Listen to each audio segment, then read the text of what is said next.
கோவை கோட்டைமேடு பகுதியில் உள்ள புனித ஆக்னஸ் நடுநிலைப் பள்ளியில் கிறிஸ்துமஸ் விழா சிறப்பாக கொண்டாடப்பட்டது. கிறிஸ்துமஸ் மற்றும் புத்தாண்டு விழாவிற்கு இன்னும் சில தினங்களே உள்ள நிலையில் முன்கூட்டியே இந்த கொண்டாட்டம் நடைபெற்றது.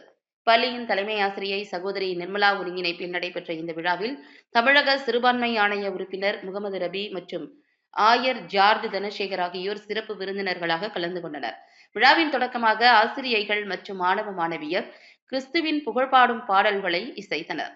தொடர்ந்து கிறிஸ்து பிறப்பு முதல் அவரது வாழ்க்கையை விவரிக்கும் வகையில் மாணவிகள் நாடகம் ஒன்றை அரங்கேற்றினர்.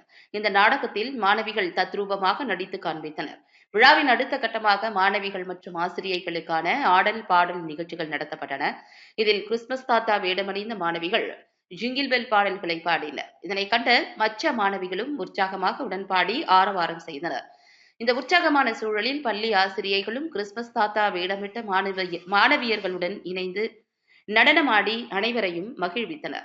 அனைத்து தரப்பினரும் பயிலும் இந்த பள்ளியில் நடைபெற்ற கிறிஸ்துமஸ் விழா சமத்துவத்தை போற்றும் வகையில் அமைந்தது குறிப்பிடத்தக்கது.